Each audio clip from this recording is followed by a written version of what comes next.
Hi, welcome to Criminally Creative, a podcast about my various creative endeavors. Today is Saturday, December 21st, 2019, and this is episode 14. And my name is Susan. I'm your hostess. You can find me on Ravelry as Legal Eagle. I'm also on Instagram as Criminally Creative Podcast. There is also a Ravelry group called Criminally Creative Podcast. It's not very active, but we do have a introduce yourself thread. So if you are new to the podcast, I would appreciate it if you'd introduce yourself there and let me know you're watching. And if so, I will welcome you on the next episode. You're welcome to comment on YouTube. I don't monitor YouTube as much. And also, all show notes are in the Ravelry group. I do put up show notes for each episode in the Ravelry group. So anyway, if you are new, I appreciate you checking me out. If you're back again, I appreciate you coming back. I am somewhat sporadic, but I appreciate you joining me when I'm here. So anyway, this should hopefully be a relatively short episode, but I finished some Christmas knitting, and before I wrapped it up, I wanted to show you what I'd done. So we'll get straight into the verdicts. The first verdict is something I showed you as a court session. Sorry if I think I just shook the camera. I have my stuff all on one table today. We'll see how it works. So if there are any shaking, I apologize, and if it's too bad, I won't do it next time. Anyway, I showed you this as a court session last time. This is the Jackson County hat. I was doing it as a test knit for SS Knits. The pattern has now been released on Ravelry. I didn't think to notice whether it is a paid pattern, but I believe it is. I knit this out of Cozy Colorworks Superwash Merino DK in the navy blue colorway. Excuse me. On US 4 3.5 millimeter needles for the brim and US 6 4 millimeter needles for the cabled body of the hat. I made hats. The rest of the hats you'll see here today I made for my sister-in-law and my nieces. So I think I'm going to take this one tomorrow when I meet with my family to see if my brother wants it, because he says he doesn't need any more hats, but we'll see. If he doesn't want it, maybe my father will want it. So I don't need any more hats. Anyway, so that is, like I said, that pattern has been released now. So it was a fun pattern to work, relatively easy, just 4-stitch cables, and I recommend it. Anyway, I mentioned last time on pre-trial proceedings that I had committed to making some messy bun hat. Well, I hadn't committed. I had been requested to make some messy bun hats. So I have made 4 of those for my sister-in-law and my 3 nieces. And they are all mostly the same pattern, but I'll talk about that here as I go through. So the first one is for my sister-in-law. And that is showing... I don't know that you can really see the color of that. This is Malabrigo Rios in the Playa colorway. So it's kind of like navies and browns. Maybe right up there at the top you can kind of see in the light. She requested relatively neutral colors for these. So, and as you can see, these do not have a full brim.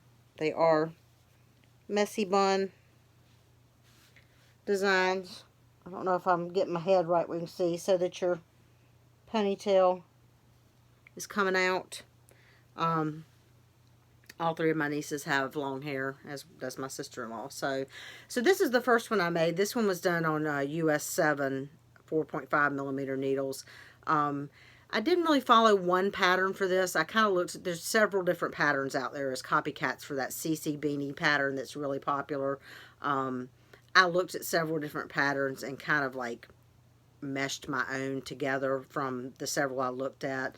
But basically I did about 3 inches of 1x1 rib and then folded that over and knit that to get the cast on together with the live stitches so that you got a folded brim.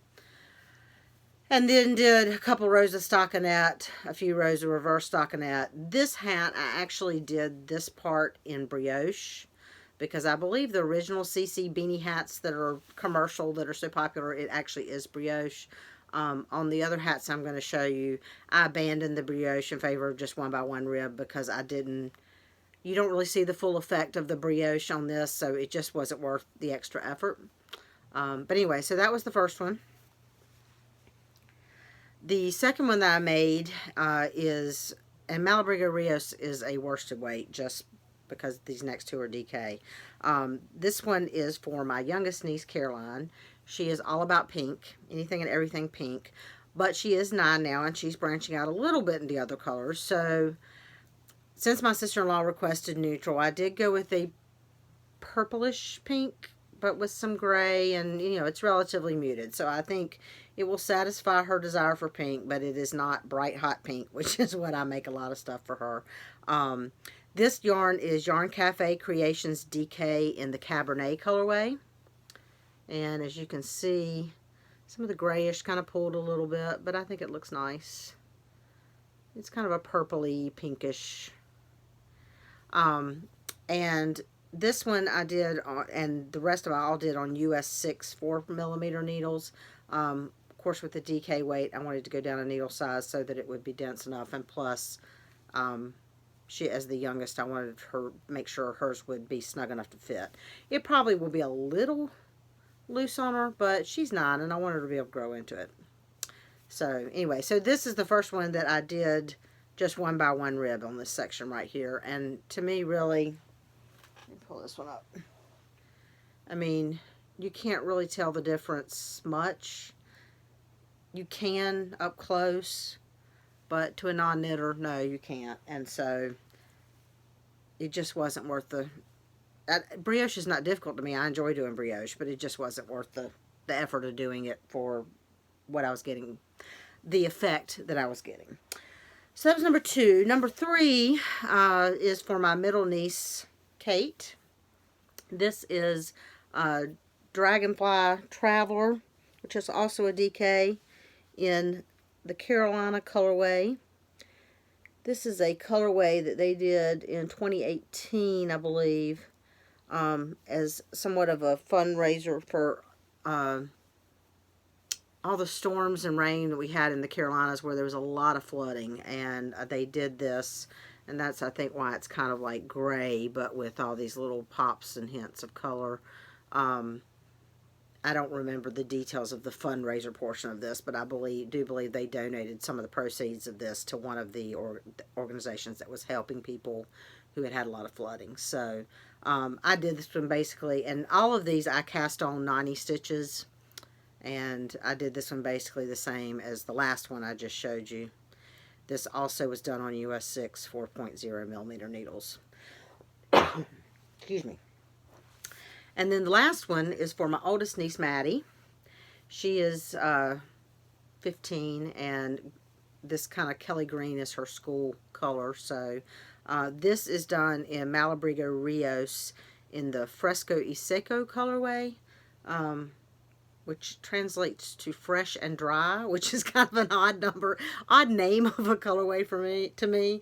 But yeah, I don't know. Maybe there's some kind of colloquialism in Spanish that just doesn't translate to English. But again, this was Rios, which is worsted, and I had done the first Rios hat on a US 7, but I stuck to a US 6 on this one to make it a little denser, because even though she is 15 and much, much taller than me, she is very slender, and I didn't want it to be too loose on her head and everything. So anyway, so hopefully they will like those.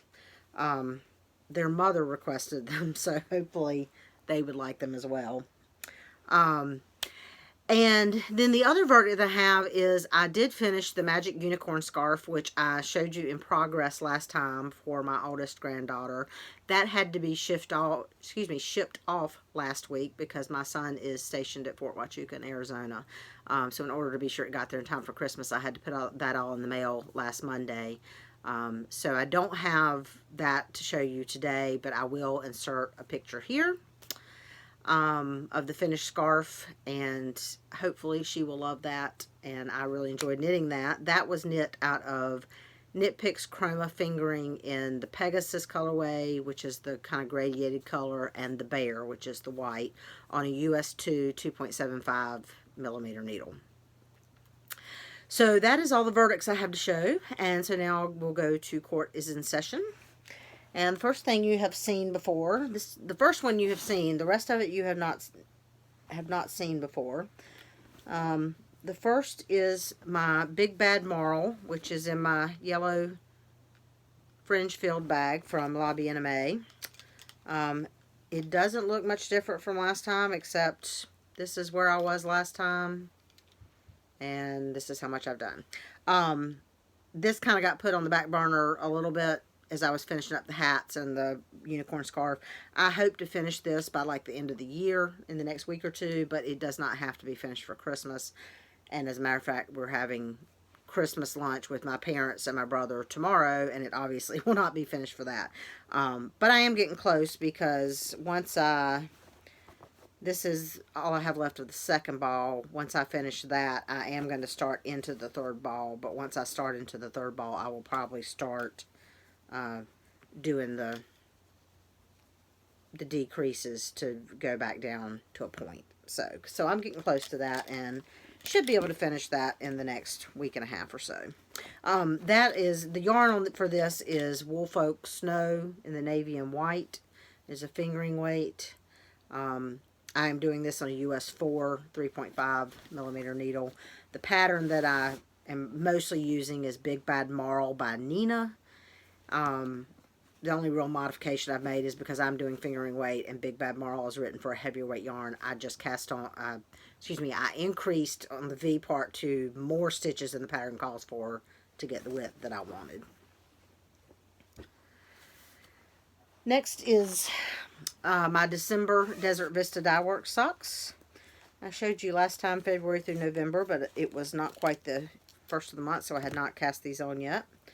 I decided to go with a full-on Christmas theme, and I am knitting You're a Mean One, which is a Grinch reference, of course. And I have it appropriately in my Grinch bag, or one of my Grinch bags, as you will see. This bag is from the Silver Shed USA, which is on Etsy. I believe she's still only on Etsy. I don't think she has her own shop. I mean, like her own website outside of Etsy.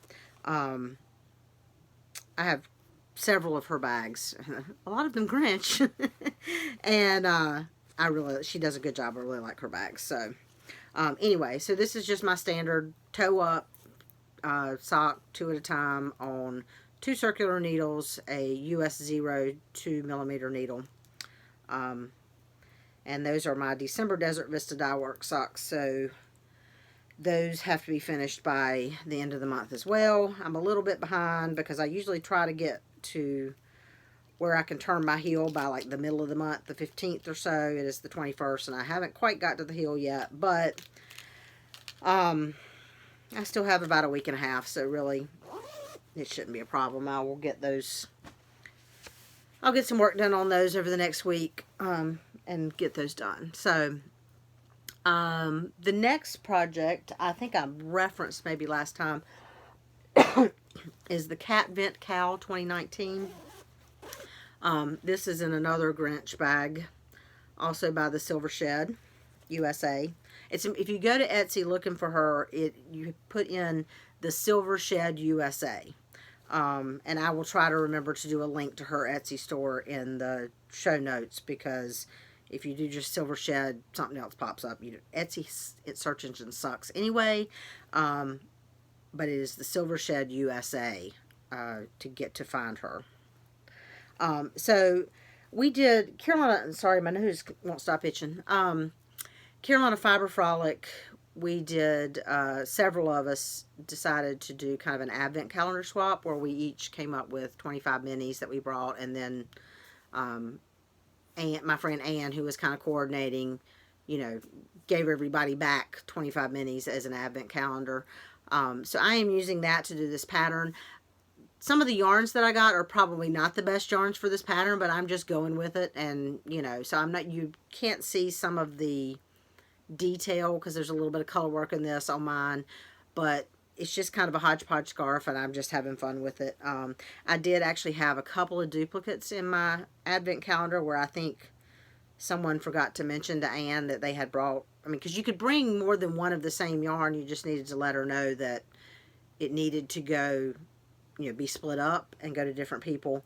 And I think maybe someone just forgot to mention to her that a couple of them were duplicates. So, but not a big deal. I've worked around it. And so anyway, this is my the cat Vent Cowl. I don't think it's really a spoiler because the whole pattern is out. It's not one of those where they release part of the pattern each day, and she has a picture of the finished project on the pattern page. Sorry, the Cat Vent Cowl 2019 by Marna Gilligan is the designer name. But if you don't want to be spoiled because you're knitting it and you're just looking at one little bit at a time, don't, look away. So this is what I've got so far, and whoo, that looks like a mess. It certainly looks like a hodgepodge on the screen. It is, yeah, it's definitely, like, and some of these yarns I kind of recognize, like, I'm pretty sure that this one right here is Copper Corgi Socktober colorway from a couple years ago. I feel like I should know what this teal and green is, but I can't quite place it. Anyway, several of the ones that I have are, the yarns were kind of self-striping, which is fine. And a couple of them were the type of self-striping that kind of patterns itself. So I get several sections like this where you get, like the white and black. And so you kind of lose a little bit the pattern that's going in there.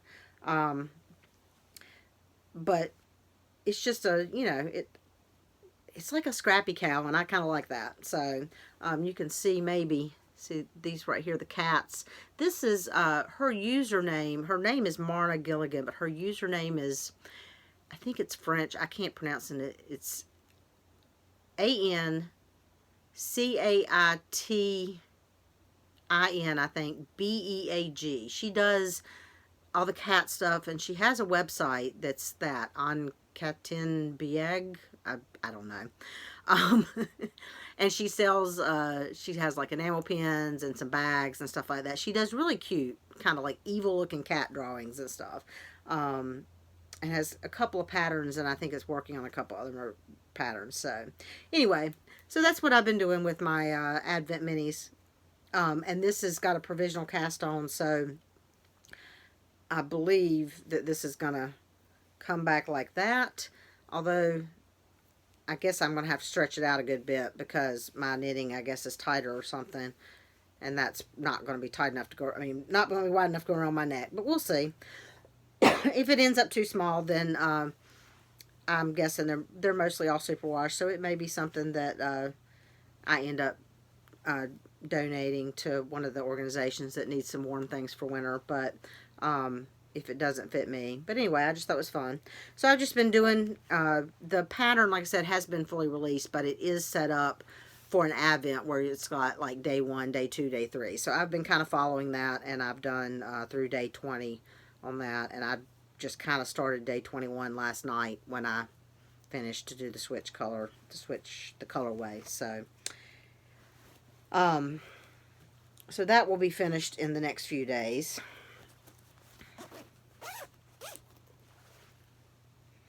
And then the last thing that I've been actively working on is a mystery. It's called Just For You 6 by Laura Ayler. And I have done through Clue 8. I have not done Clue 9, which just came out today yet. But if you're doing this as a mystery and you don't want to be spoiled, then look away. This is in just a bag that I made myself when I was practicing some sewing. And I am doing this in Leading Men Fiber Arts box office, which is their worsted weight in the Mornings in the Backyard colorway. I'm not sure, this is not kind of my normal go-to colorway, but for some reason I really loved this when I saw it at SAF. And I think I bought it actually at, I bought it at SAF last year, 2018, which was the first year they had come to SAF. But the gold, I don't know, for some reason the green and the gold and the Carolina blue all together, I just really like it. So anyway, I had 2 skeins of that, which was enough for this. I'm not sure what this is yet. My guess is that it's kind of like a snood, a cowl like with a hood, but I don't know. It's a mystery. So we started with this with the garter section that then, in the round that then decreased. And now we've been doing this feather and fan section in short rows, or not really, yeah, I guess it is short rows. So, I'm not sure. That's not quite wide enough for me to put it over my head and stick my head out, but maybe it is. This is my guess. I don't know. I'm not sure, but so far that's my best guess, that it's going to be some kind of, I think what's called a snood, S-N-O-O-D. But I don't know. I mean, I guess it could be, we seem to be coming back around to where we're going to have brought all these into the feather and fan. So maybe it's just a cowl that will kind of come down like that. I don't know. Hadn't figured it out yet. There are, I think, 12 total clues for this. So today was day 9, which I haven't really looked at to see what it looks like and what it's going to do. So 9, 10, 11, 12. So 4 more clues to figure out whatever it is. So we'll see. But again, like I said, I've been doing that. That started on, I think, the 12th or the 13th. So today's the 21st, 2nd, 3rd. So I guess Christmas Eve is the last clue. So we'll see what comes out of that. So that is all that I have really been actively working on. Pre-trial proceedings, I don't have a lot definite. I am going to be doing a 2020 temperature blanket. Excuse me. And I have ordered what I think is all the yarn for that. I'm just doing that out of Cascade 220. And I did one a couple years ago, in 2018, I think, or maybe 17. Anyway, I did one a couple years ago, and the time I decided like January 5th to do it, and so I started with whatever Cascade 220 I had on hand in varying colors. And sorry, I just got a text. Our internet has been out today, so I don't know when this is going to get posted, but I was looking to make sure that that wasn't a text from the internet provider about when we could expect our internet to be back on. Anyway, so I did a temperature blanket a couple years ago, and it was fun, but I had started it with the Cascade 220 and stuff that I had on hand. So it's a really bright, mostly yellows and oranges, and just kind of a cacophony of colors. So I wanted to do one, and I wanted to be a little bit more organized about the colors this time. So I decided to do one kind of in varying shades of blue. I'm using Cascade 220 because I have ordered the yarn I think I need, but of course I have no idea what the temperatures are going to be. So it may be that I end up needing more of one color or something like that. So with Cascade 220, I can at least be pretty guaranteed that if I run out of a color, I can get more, and that it will be, a similar color and everything. Plus, it's not outrageously expensive, and it's superwash, so I can throw the whole thing in the washing machine.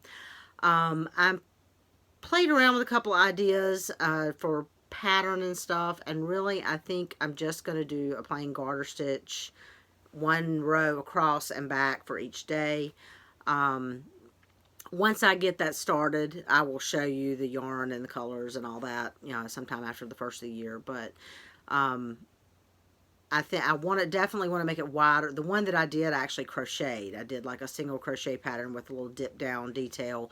But I didn't really, and I use it on the couch all the time, but I didn't really quite make it as wide as it should have been, I think. So I'm going to knit this one. I'm going to just do garter. I have done like a little swatch to kind of guesstimate how many stitches I think I need to cast on to get it the width I want. I want it to be, kind of a throw, cuddle up under blanket. It's not going to be like going on the bed or anything, but I want it to be at least the width of a queen size bed without overhang, I think. So anyway, we'll see. So that's the only definite plan. Yesterday was my last day at work until after the first of the year. I'm taking all of next week off, and at least through the new year, I will, excuse me, probably go into work the Thursday and Friday after New Year's, because it will be quiet and I will be able to get some stuff done. But so we are having a relatively low-key Christmas. So this next week is part of the plan, is to go through the projects that I currently have that I haven't worked on in a while and decide whether or not they are projects I do want to get done. I know, for example, I have a mesa sweater wrap that I started in 2018 that got set aside early this year, but I definitely want to pick that back up and start working on it regularly. So that one we'll probably get started working on soon. I also have a shawl called Coastal Fog that I'm doing out of Twist Fiber Studio that I started this spring and got set aside, but I definitely want to finish that. So that will also go back into the rotation soon. There's a couple other things, like the snowflake scarf, which I showed you way back, that's lace weight. I don't think I'm feeling that one anymore, so I may rip that one out. I have a couple other things that I'm a little on the fence about that I just need to pull out and decide, and if I want to finish them, I need to finish them. And then, of course, also there's all my scrap blankets, and so I kind of want to think of, I want to continue all those, but I want to try to maybe come up with a plan 2020 to get kind of regular work on all of them. I mean, they're not going to be finished in 2020, but I would like to kind of come up with a way to, regularly make some progress on each of them. So I think that's about it. I'm going to work on setting some goals for 2020 for knitting. Nothing real strict. I think I'm not going to do the Desert Vista Dye Works all 12 months next year. I know for sure. I may do 1/4, 3 months to get a discount or something. I do think I will do a pair of socks every month, but I have a lot of other self-striping and other sock yarn besides Desert Vista Dye Works, and I want to use a little bit of that. So, and I found that when I do the Desert Vista Dye Works, although I enjoy it, those tend to be the only socks that I do, because I don't typically have more than one pair of socks on the needles at a time, because that's just what rides around in my pocketbook. So, so I do plan to keep knitting socks next year, but probably not Desert Vista Dye Works every month. So we'll see. That's all I can think of right now. I hope y'all have a wonderful holiday, whether it be Christmas, Hanukkah, whatever you celebrate. We are having lunch tomorrow with my parents and my brother and his family. We decided not to cook this year, so we're all meeting in Chapel Hill at top of the hill and gonna just eat out and go wander Franklin Street for a while. And then my husband and I are gonna have a quiet Christmas at home because he has to work most of the week. But the weekend after Christmas, we're going down to my daughter's for the weekend, and we'll celebrate Christmas with her and her family and my husband's parents, and then with some close friends on Sunday, and their kids are all in from out of state. One of them's gotten engaged, and we haven't met her fiance, and their son's in the Navy, and we haven't seen him in a while, so things like that. So the weekend after Christmas will really be our big travel, socialized time, and then, of course, tomorrow afternoon. But other than that, I'm hoping to have a relatively quiet week and relax and get some crafting done. I may tackle this mess of a craft room. It's a real mess. But we will see how motivated I get. I might sit around in my pajamas and just knit all week. So anyway, I hope you all have a wonderful holiday, whatever you celebrate, or if you don't, just have a great week or so. Oh, one last thing. We are going on a cruise the middle of January. I hope to podcast one more time before then, either the first or second weekend in January. But if I don't, it will definitely be the end of January before I'm back, if you don't see one before then. But so anyway, hopefully I'll see you again shortly after the first of the year. And if not, I'll see you when I see you. So have a great week, all. Bye.